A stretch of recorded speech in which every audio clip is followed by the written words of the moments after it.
dan mengurangi kemaksiatan dan kemungkaran di negara kita yang kita cintai ini, baik di pusat maupun di desa. Ini sebagai langkah pertama dalam perjuangan tauhid tasawuf untuk mendapat nafsu mutmainnah, dan juga dengan zikir khafi dan zikir hakiki kita bernafsu radiyah, mardiyah dan kamilah. Ini mereka-mereka yang dengan sebab mereka Allah datangkan rahmat dan keberkahan di muka bumi ini, sebab doa mereka makbul. Mereka ini hidup dengan hidup Allah, bukan dengan dirinya dan lainnya. Inilah perjuangan akhir menjadi tauhid sufi ataupun tauhid irfani oleh Majelis Pengkajian Nusantara yang diketuai oleh Habib Shalal Tastarawiyali.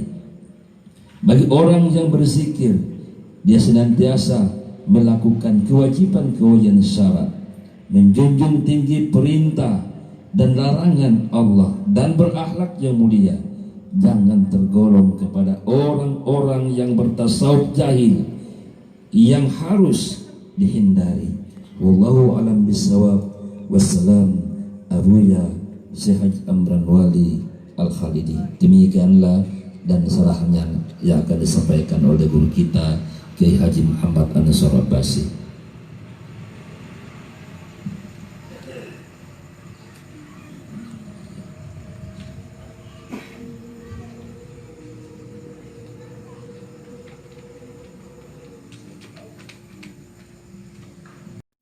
Dipersilakan terdiri satu perwakilan ibu, dua perwakilan bapak.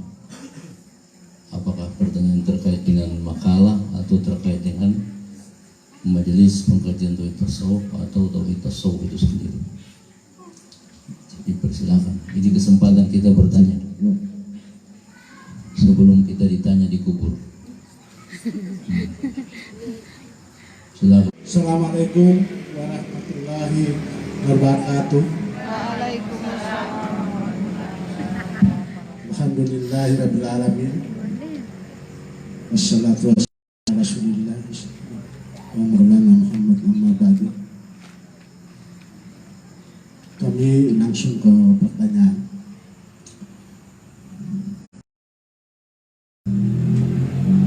Safari majelis kajian tauhid tasawuf ini sudah sampai di, khususnya di kecamatan kami, Kecamatan Mananggo. Kami rasanya menyampaikan pertanyaan tentang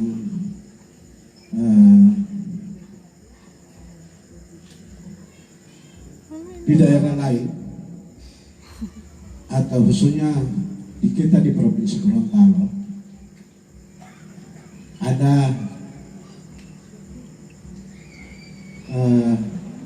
guru-guru atau majelis-majelis lain yang barangkali hampir sama dengan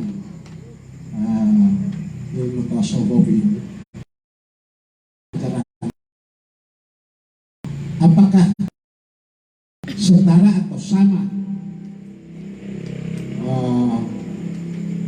menyangkut pengetahuan dan harus diimani oleh kita selaku umat muslimin yang ada di Provinsi Gorontalo? Seperti ada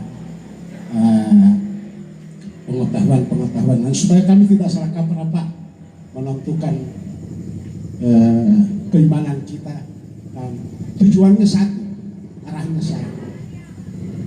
Apakah tidak hanya kami mau perbedaan mana yang lebih hakiki daripada kegiatan yang menjurus kepada satu ketauhidan kita kepada Allah Subhanahu wa Ta'ala. Barangkali itu Pak yang dapat kami sampaikan. Terima kasih. Billahi taufiq wal hidayah. Wassalamualaikum warahmatullahi wabarakatuh. Waalaikumsalam. Salah satu orang yang suka diikuti oleh iblis sampai di rumah adalah mereka meninggalkan majelis zikir yang belum selesai majelis itu. Dan kalau ada orang yang suka berteman dengan iblis, pulang dia. Kalau tidak sampai selesai baku tahan. Ada 3 pertanyaan yang diminta.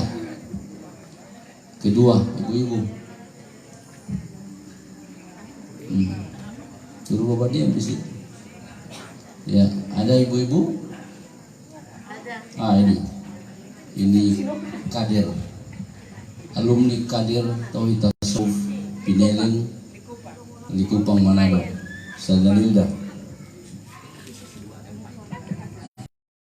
Assalamualaikum warahmatullahi wabarakatuh.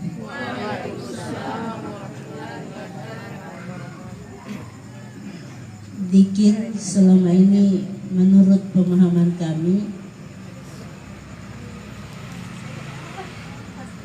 memang wajib untuk kita semua umat zikir. Zikir atau berzikir selain jadi jikalau ada yang terjadi kepada diri saya, maka saya kembalikan ala bizikrillahi tatmainnul qulub. Ketahuilah dengan zikir akan menenangkan hati kita. Maka selama ini kalau saya berzikir itu tadi, selain diri saya yang tahu hanya Allah. Tapi sekarang kita telah diperkenalkan zikir 1000 la ilaha illallah. Ini yang mendorong saya. Kenapa zikir kuat-kuat? Zikir itu kan cuma kita dengan Allah yang tahu. Ini saya ke Likupang. Saya pernah Hamdan, siapa yang bikin goyang-goyang begini? Apa ini?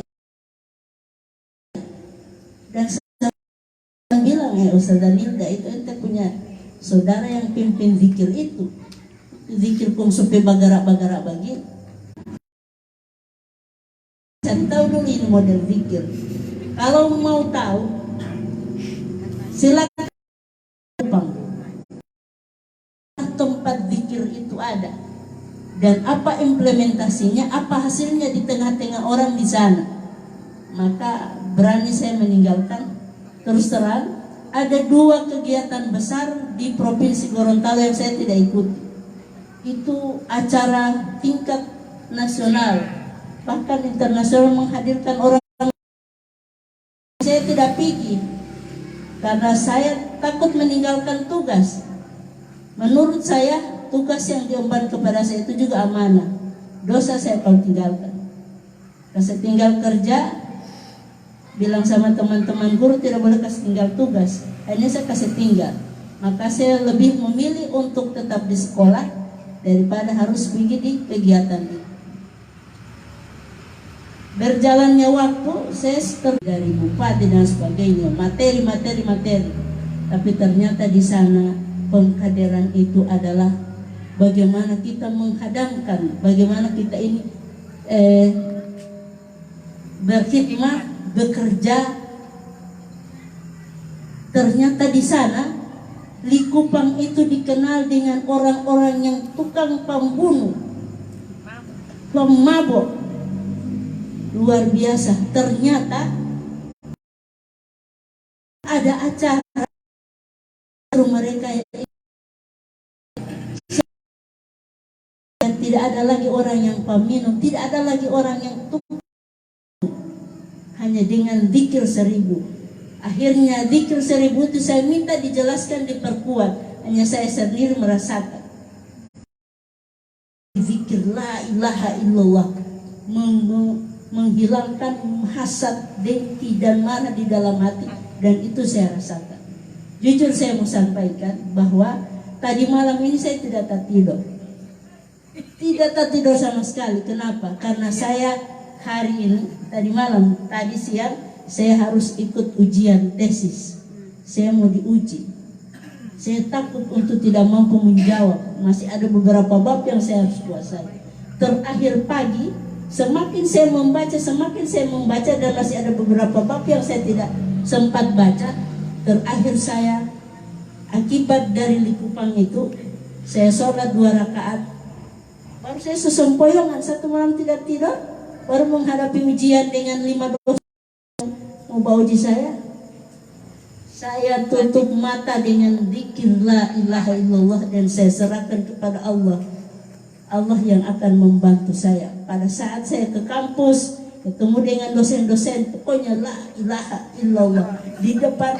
Dengan alhamdulillah pada saat saya mau turun, guru besar ini Tengku Ahmad tiba di rumahnya Hamdan dan saya mohon doa. Bahkan saya akan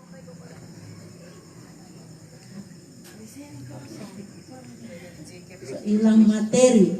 Hanya saya cuma zikir la ilaha di depan. Akhirnya saya dipersilakan untuk memaparkan materi dengan gampangnya dan hati ini rasa senang, rasa plong, tidak ada beban apa-apa. Tidak ada beban apa-apa. Dan pertanyaan-pertanyaan dari para dosen yang 5 orang ini merasa saya mudah untuk saya jawab. Dan luar biasa, saya sujud syukur. Saya yakini dengan saya tutup upaya saya tadi malam itu dengan kalimat la ilaha illallah sampai saya di kampus terjawablah sudah. Allahu Akbar. Dan akhirnya saya mencapai nilai 3,9. Luar biasa. Ini saya yakini adalah keterlibatan Allah yang selama ini saya hanya mengandalkan kekuatan. Di Madrasah Sanawiyah Negeri Paguat itu kita kenal semua, saya adalah kepala madrasah. Tidak pernah berpikir saya melibatkan Allah dalam memimpin anak-anak 352 anak dengan 51 guru. Saya punya kemampuan untuk membawa mereka menjadi anak yang terbaik. Ternyata tidak. Saya mau ajak sholat, guru sama sholat.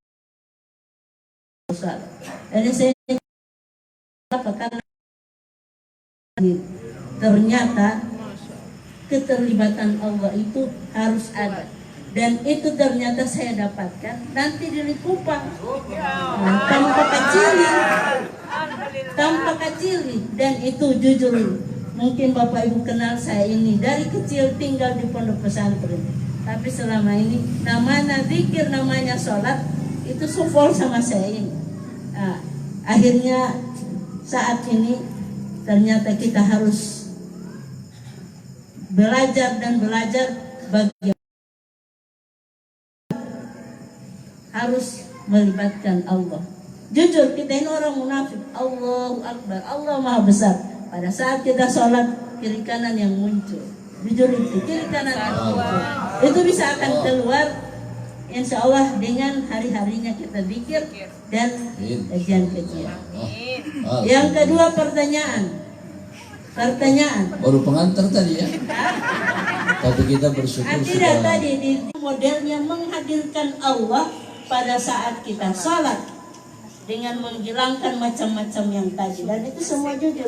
Allahu Akbar, semua yang muncul, semua itu keluar dengan menghadirkan Allah pada saat kita sholat. Itu yang masalah, menghadirkan Allah justru lebih tertambah ya, tidak muncul kamar segala macam model-model Allah. Mohon maaf ya. Demikian. Assalamualaikum warahmatullahi wabarakatuh. Alhamdulillah ya. Kita bersyukur beliau sudah kembali ke jalan yang lurus. Dari tadinya apa ini ternyata diakui manfaatnya. Ternyata masih ada terakhir ya. Jadi ini 3 pertanyaan ini makalahnya ada 5 dan butuh 5 hari. Jadi batahan di situ ya.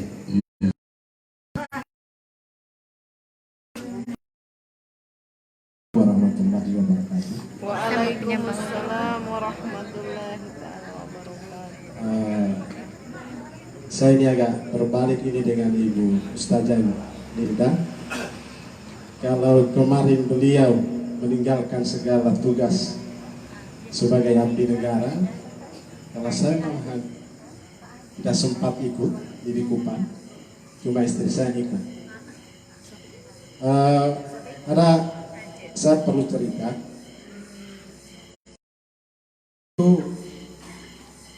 Ada beban kerja yang harus selesaikan, salah satunya. Kemudian ada 4 orang anak yang harus saya rawat, yang kami rawat berdua. Saya tidak sempat hadir. Lebih baik ibunda saja yang ikutan, saya dengan anak. Itu yang pertama. Bergerak. Nanti kemarin tahun 2019 ketika digelar takbir akbar di Kecamatan Manado, sepulang saya dari takbir itu, saya mencari Google siapa Abu Yasir Amran Waldi. Itu saya sudah pelajari, dan ternyata secara singkat saja bahwa kalau tidak salah dari Usman bin Affan nasab, kalau tidak salah di Google seperti itu.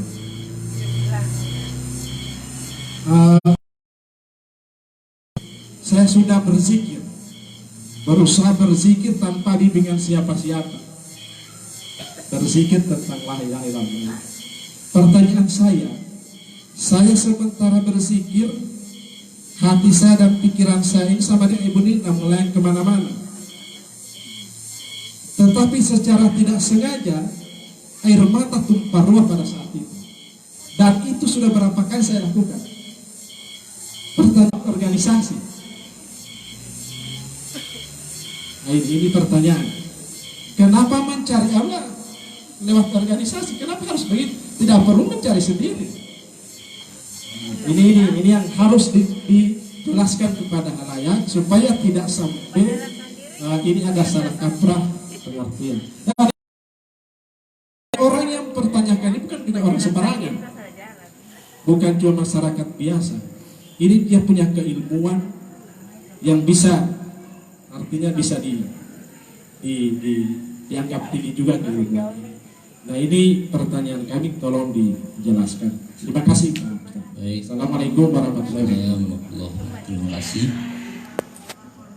Cukup ya. Pertanyaan pertama, ada majelis yang sama ya, yang bicara tentang ini, apakah setara atau sama? Yang kedua pertanyaannya, bagaimana zikir keras? Tolong dijelaskan.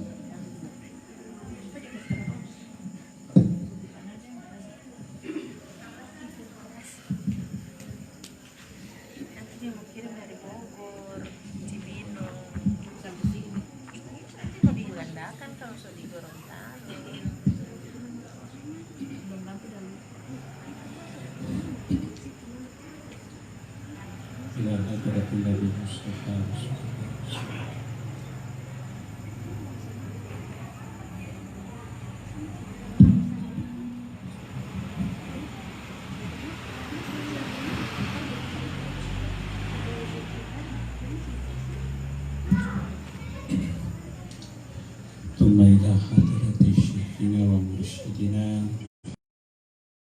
بالله أبو الشيخ حجي عبد الرحمن الخالدي وصوله وفروعه. الفاتحة.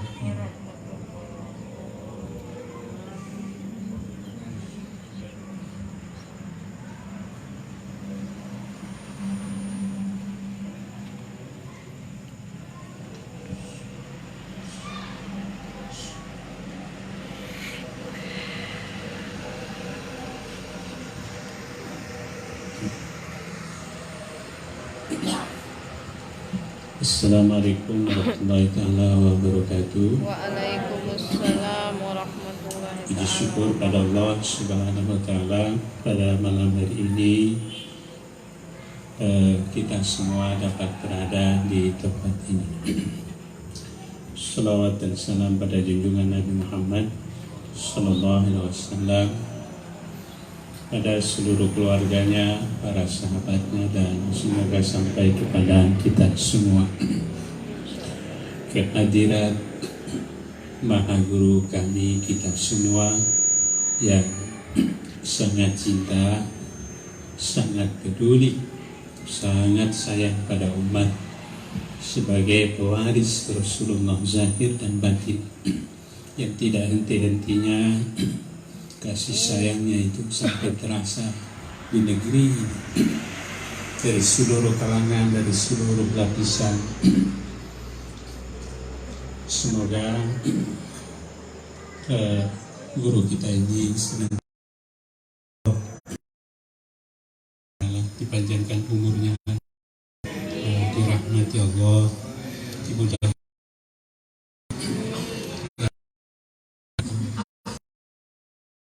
untuk pembantunya, para wali-wali negro dapat melaksanakan perjuangan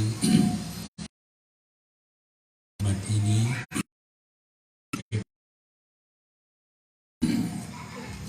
Dan juga Iya, ada satu. yang sama-sama kita Dia nih pesawat ya, tadi. seluruh wali-wali Nangro, terutama wali Nangro Jakarta, yang dengan keberkahan peduli beliau, sehingga sejak acara dari pertama sekali, yaitu di Peneleng, beliau berkorban untuk gimana bisa menzahirkan ajaran kesufian dari Maha Gurunya yang terkasih, sehingga dapat menghadirkan KZ, membawa rombongan. Ini adik-adik saya di belakang ini, tidak ada Tidak ada apa-apa apa-apanya. dia. Mereka bukan Mama. ulama, mereka bukan Pemeriksaan ahli pengamal. Mereka itu kalau dikatakan bahasa kasar, mereka itu orang jalanan yang penuh cinta dan kasih sayang, dipungut oleh seorang abang, kakak yang digelar dengan wali Nangro, Bapak Khairun Nas, dan dia membawa pimpinan wali Nangro dapat mewakili ya, seolah-olah hadir kekasih kita, pembimbing kita, guru kita, Buya Syekh Haji Akbar Wali. Walaupun tidak ada wali, adik-adik, ya Hakim, Pardi, kalian dibina.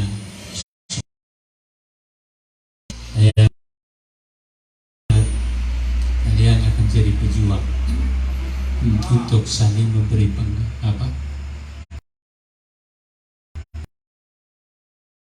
teman-teman kalian.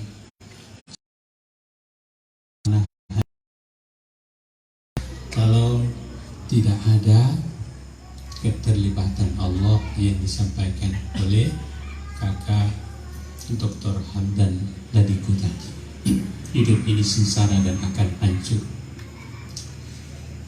Kemudian terima kasih teman-teman saya, rekan saya, di sebelah kanan saya namanya Tengku Muslim Bongkot, tetangga dengan kampung saya. Beliau sebagai pejuang untuk mendidik teman-teman yang ada di kampungnya bisa main namanya. Tinggal saya untuk Kiai Haji Ansari Abbas yang Makassar, tinggal di perkotaan. Beliau punya di sana juga berjuang. Pak Amri, intinya dari tadi saya berharap beliau saya juga menceritakan, saya lihat ia kecapean. Ini, siapin belum ada orang. Mohon maaf. Kemudian kepada seluruh yang naik Tiba pas sopi di mana? Barbaris. Ini orang ke kampung sendiri. Iya, pandanya. Artinya kita hibur batin ini. Saya tidak gersang. Saya terasa ada keberadaan Allah yang kita imani. Baik, nah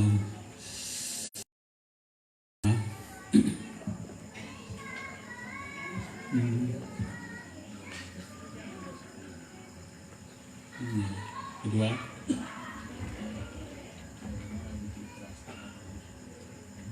berkata, kenapa harus dikeraskan?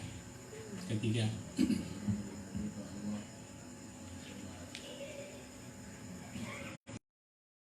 yang hadir anak, yang hadir Kadondong, Mangga, Pasar, ilmu kebatinan, semua akan sia-sia.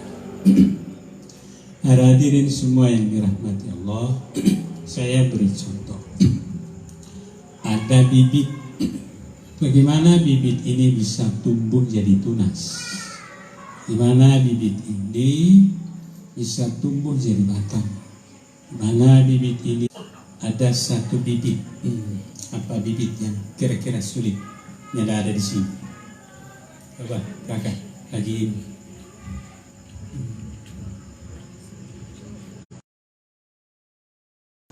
Ya, bibit korma. Ibu-ibu tahu bibit korma? Tahu.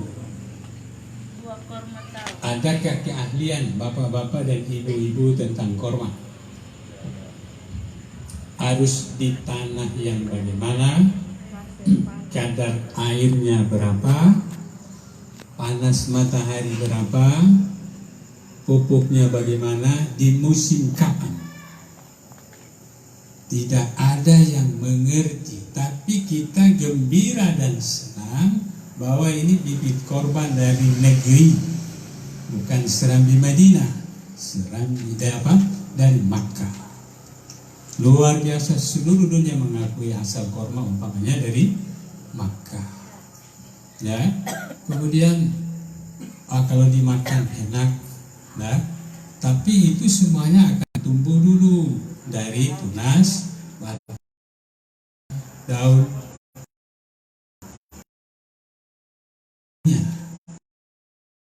Yakin seyakinnya bahwa bibit apa?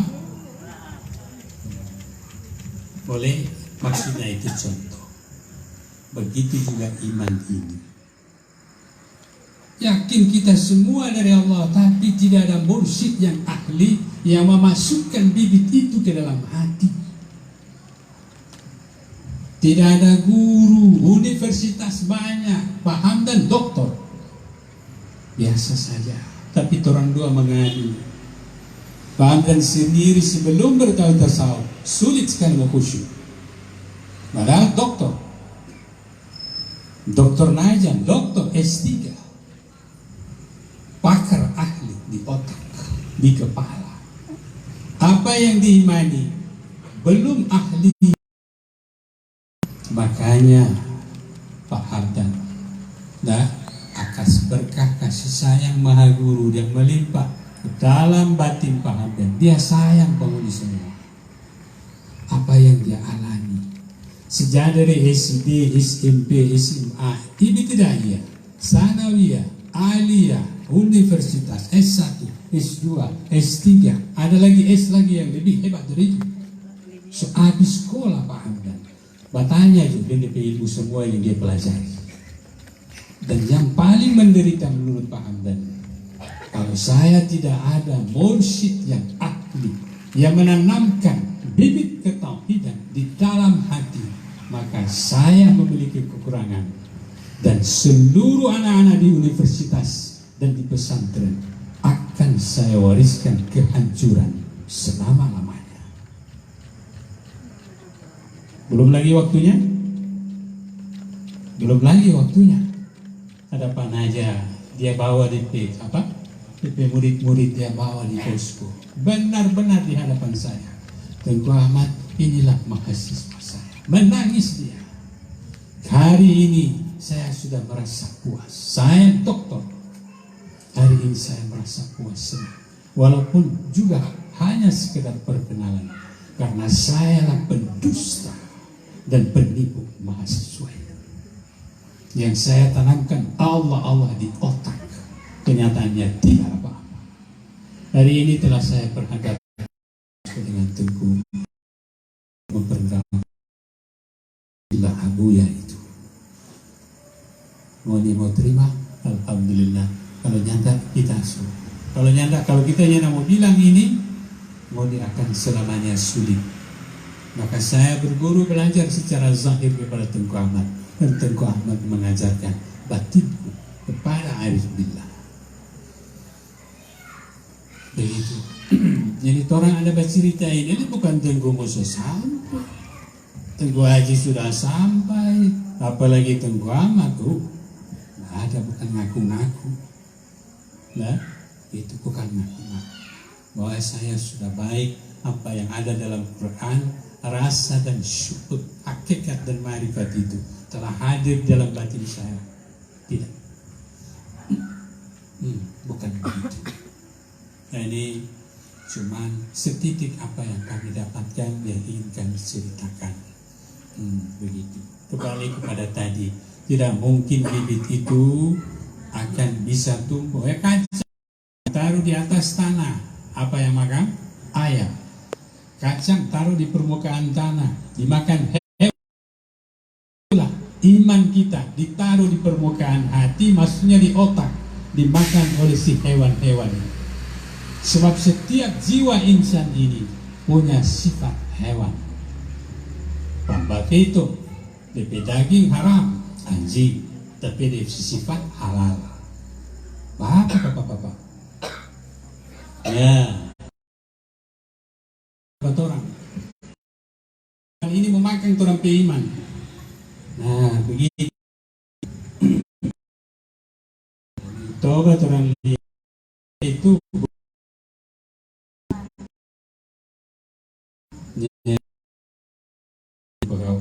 nyarus kawa. Kacau lagi. Jadi begitulah, iman itu hanya sekedar suatu pengetahuan dan pengakuan. Tetapi manfaat dari bibit itu tidak pernah kita rasakan. Tidak ada tunas, tidak ada dahan, tidak ada pohon, apalagi buah. Maka itu baru tumbuh-tumbuhan. Bagaimana memberi manfaat kepada masyarakat sekelilingnya. Maka kita perlu insinyur. Kalau rica, insinyur rica. Kalau bawang, insinyur bawang. Bukan bawang, insinyur bebek. Akhirnya apa-apa itu. Ini yang perlu kita, bawang ini supaya memberi produksi yang banyak. Umpamanya di sini yang terkenal apa? Jagung. Insinyur jagung, bukan insinyur monyet. Lain nanti banyak insinyur, banyak yang pakar dan ahli. Tetapi hasilnya coba lihat orang lihat itu. Saya sebetulnya lebih senang mendengar adik-adik tadi. Tapi tersebut itu bukan ngomong, bukan kaji. Tengku ini paling pandai ngomong, buktinya tidak ada. Khairun nas itu seorang apa? Seorang pedagang, seorang apa? Pengusaha. Ratusan miliar seluruh Indonesia. Ilmu ini tidak butuh kepada kepintaran. Oh, terlalu tinggi ulama. Lihat ini adik-adik ini. Bukan pesantren, bahkan mungkin mengaji pun tidak disiplin sekali. Ilmu ini tinggi karena nafsu kita ini terlalu tinggi, jadi dosisnya harus tinggi. Masa tumor pun cuma mau sapu-sapu. Tumor itu potong tangan. Begitu maksudnya tinggi, karena penyakit nafsu, kedengkian, dusta, munafik itu, Allah, syirik kuat sekali. Nah, coba lihat ini kehancuran. Ada dengar tadi, menanya kalau banyak waktu dan adik-adik ini panjang waktu, suatu saat kita berharap mereka balik lagi supaya ibu-ibu boleh curhat. Mau jelaskan ini lebih pandai orang dari kita. Nah, kita coba lihat tadi itu. Semua bicara itu bukan ulama, dan ada koma itu. Apa ada bicara terus. Kalau orang kan hafal Al-Quran surat bulan bin bulan, itu Tengku dan Ustaz paling pandai ngomong. Ngomongnya luar biasa. Wujud diri orang di negeri orang sebesar ujung jarum terlihat, tapi wujud diri sebesar gunung di kelopak matanya tidak terlihat. Paling pandai bicara Ustaz itu.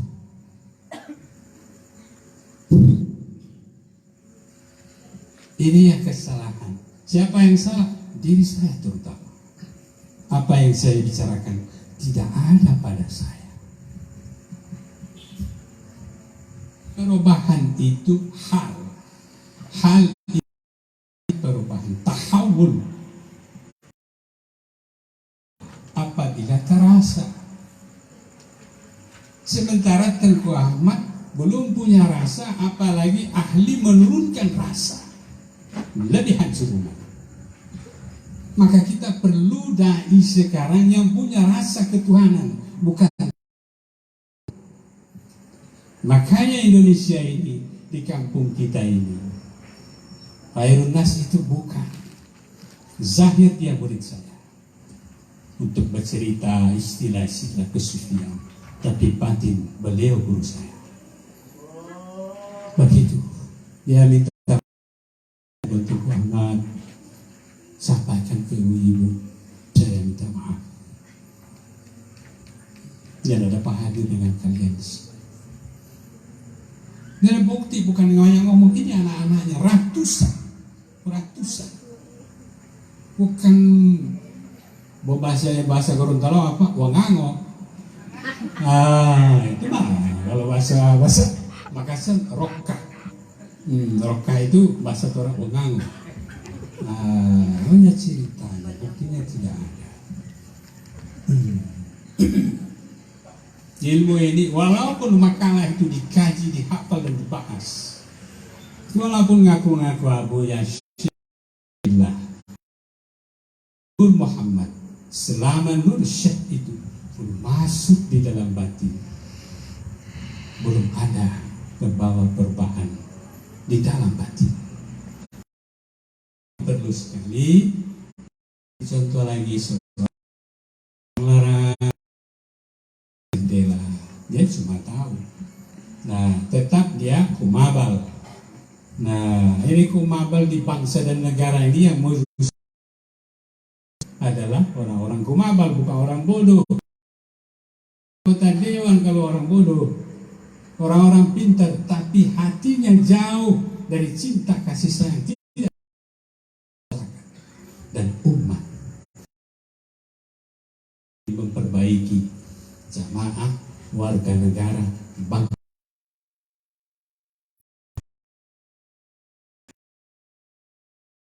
Itu kalau seandainya dia jatuh,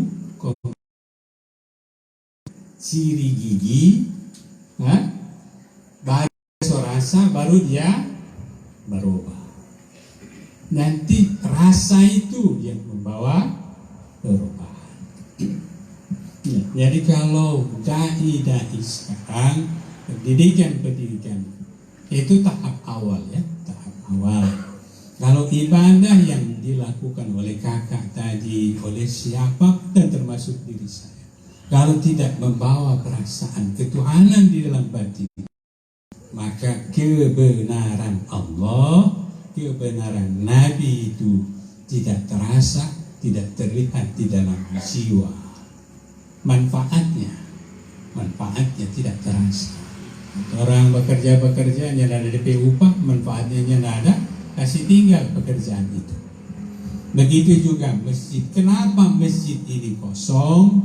Nah, karena masjid itu telah Abu Ya katakan di sini, inna fi khalqis samawati, bismillahirrahmanirrahim, inna fi khalqis samawati wal ardi wa ikhtilafil laili wan nahari la ayatin li ulil albab.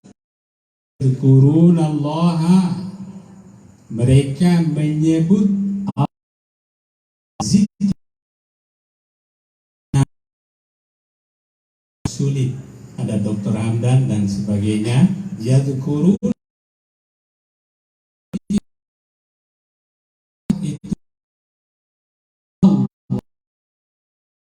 bukan suara kecil, suara besar. Terserah Allah atau kasih kuat ini, ya, guntur petir. Nah, tidak, mana dalilnya?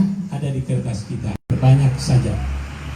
Alladzina yadhkurunallaha, sudah, mereka menyebut Allah, artinya berzikir pada Allah. Nah, di sini tidak dikatakan harus keras, berarti secara sir tidak boleh. Dan di sini juga tidak dikatakan harus pelan-pelan. Berarti tidak boleh keras. Mana dalilnya? Ada di hadapan Anda. Qiyaman itu, saya kira satu aja ini udah cukup. Qiyaman bergerak, berdiri itu bergerak atau enggak? Ada orang boleh berdiri, kalau berdiri. Nah, coba Ustaz berdiri dalam hati, setelah dalam hati, duduk dalam hati. Setelah duduk dalam hati, berpaling dalam hati. Gerak atau bukan? Gerak. Nah, sedangkan berdiri gerak, apalagi Allah maksudnya. Bergerak, berdiri saja. Mereka menyebut nama Allah di saat dia berdiri. Kemudian di saat dia qu'udan, duduk. Kemudian wa'ala junubihim, jadi 3 keadaan. Keadaan pertama berdiri itu termasuk di kantor, termasuk berjalan, bawa mobil, bawa sepeda berjalan, itu maksudnya berdiri. Kemudian qu'udan, duduk. Nah, duduk itu apakah wirid sebentar seperti ini, atau duduk di kantor, atau duduk di auto. Wa'ala junubihim, berbaring. Berarti posisi insan itu cuma berdiri, duduk, berbaring sampai mati. Nah, babnya lah ada orang lagi keturamatan bawa diri. Ya. Baik, insya Allah mudah-mudahan itu bisa memuaskan. Kenapa mesti keras-keras? Bahwa Allah tidak melarang keras. Bukti. Begitu. Lihat itu di ayat itu. Kemudian banyak lagi dalil-dalil, insya Allah itu urusan adik Dr. Hamdan. Tambahkan kakak permintaan dalil-dalil itu. Nah, waktu kita singkat. Kemudian hadirin semua yang dirahmati Allah, sebelum kita berzikir, seluruh jawaban tadi insya Allah akan terjawab. Zikir itu maksudnya untuk menghilangkan kelalaian dan kelupaan. Kenapa? Zikir itu untuk memperbaiki akal dan hati. Setelah akal itu dapat petunjuk, setelah akal iman, maksudnya petunjuk akal ini, bahwa yang menciptakan langit bumi Allah, yang memelihara langit bumi Allah, yang menciptakan diri kita dan perbuatan kita, nafas kita, kita yakini Allah. Kalau ini kita ketahui, maka akal itu telah dapat petunjuk. Tetapi apa yang kita yakini itu tidak kita saksikan. Semua Allah. Tapi yang datang, rezeki itu di kantor, bukan Pak Al. Rezeki itu kalau dia nelayan, ada di ikan, di laut, bukan Pak Al. Jadi Allah yang kita iman itu ada di mana? Tauhid tasawuf mendidik kita supaya apa yang kita yakini, maksudnya Allah tidak dididik oleh alam semesta. Nah, jadi apa yang menghijab kita? Ada 2 kekuatan yang merusak akal ini, namanya hawa dan wujud. Berzikir itu, kita berzikir, zikir itu untuk menghancurkan hawa dan wujud wahab. Apa itu hawa? Hawa itu kecenderungan ingatan pikiran kita kepada selain Allah. Nah, jadi bangun pagi langsung dapatnya kantor.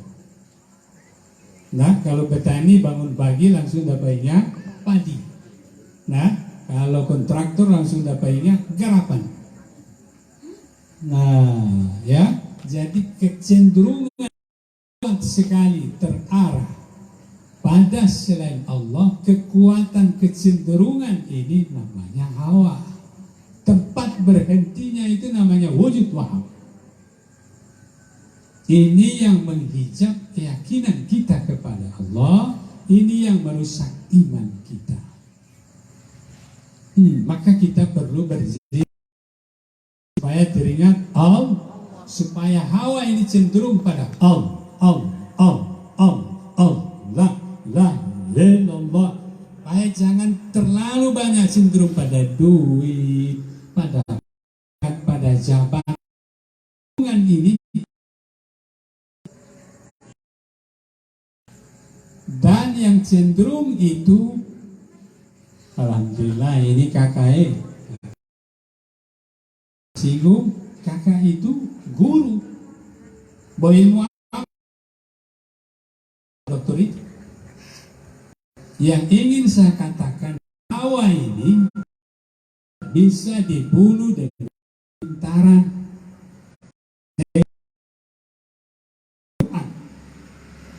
Buktinya tadi, semua yang ditanya, ya, selama ini berilmu banyak, bahkan guru-guru yang mengajar murid untuk sembahyang, guru itu yang nyala sembahyang.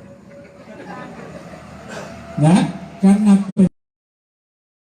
terang aja, saya mau di pesantren, pendidikan di pesantren ini mengajarkan nur Allah.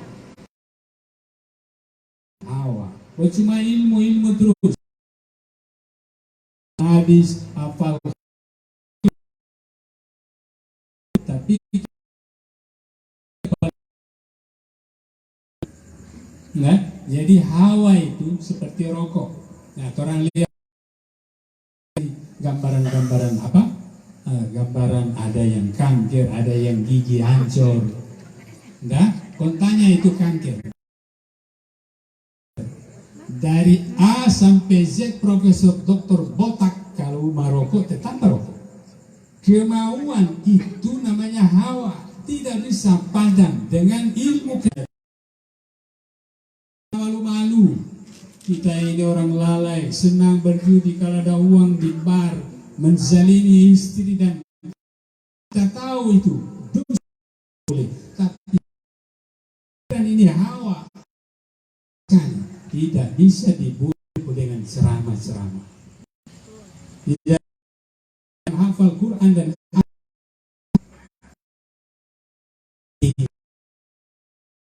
prosesnya untuk membunuh hawa. Lihatlah urusan itu ada pada Allah, tidak pada selain Allah. Kemudian hati ini nah, berzikir, aku melakukan sembahyang itu dengan keyakinan bahwa lidahnya sedang berzikir la ilaha illallah. Bagaimana lihat dengan keyakinan bahwa zikir itu kita yakin datang dari Allah. Berarti mau kasih karas itu, mau kasih hancur itu rasa bahwa dirinya mampu berzikir. Nah, itu syirik. Berarti zikir seperti ini, haji seperti ini, sembahyang, wirid, zikir seperti ini tidak ada manfaat untuk memperbaiki hati. Siapa engkau yang saya iman itu tidak hadir dalam perasaan. Kita menyerah, kemudian kita berzikir dengan keyakinan dan perasaan bahwa nafas dan itu datang dari Allah. Tetapkan itu dan kita minta pada Allah, datangkanlah perasaan bahwa engkaulah yang memimpin kehidupan ini, engkaulah yang mendidik dan menjamin perasaan ini, menjamin kehidupan saya. Maka akan terlihat alam dan diri kita di dalam perasaan kita, ternyata hanya Dia. Di saat itu hilang was-was, karena kebesaran Allah itu masuk di dalam jiwa, di dalam hati kita, sehingga kita merasakan bahwa diri kita dan alam ini di dalam genggaman, di dalam aturan Allah. Di saat itu baru putus selain Allah, tidak ada was-was, dan dia tidak ragu-ragu. Rezekinya, kehidupannya, anak istrinya hanya ada pada Allah, tidak terlihat pada selain Allah. Bukan bicara, bukan seperti saya katakan begini kemudian langsungnya tidak ada selain Allah. Tidak bisa diakui selama jalin nur Allah itu belum masuk menghapus dan sangkutan pada selain Allah. Selama bantuan Allah itu belum masuk, jiwa kita belum tenang. Maka dikatakan ala bidzikrillahi tatma'innul qulub. Ketahuilah, dengan banyak berzikir, mengingat aku, mengingat Allah, akan mendatangkan ketenangan. Kapan ketenangan itu? Di saat kita menyaksikan diri dan alam kita ternyata dalam tanggungan. Orang yang menanggung diri kita itu kita saksikan. Kalau orang yang menanggung itu tidak bermusyahadah, kita tidak saksikan, maka jiwa ini selalu dengan keberadaan alam. Kemudian, jadi itu khusyuk itu bagaimana? Ini dia apa? Takbir. Begitu pemahamannya. Satu. Kedua,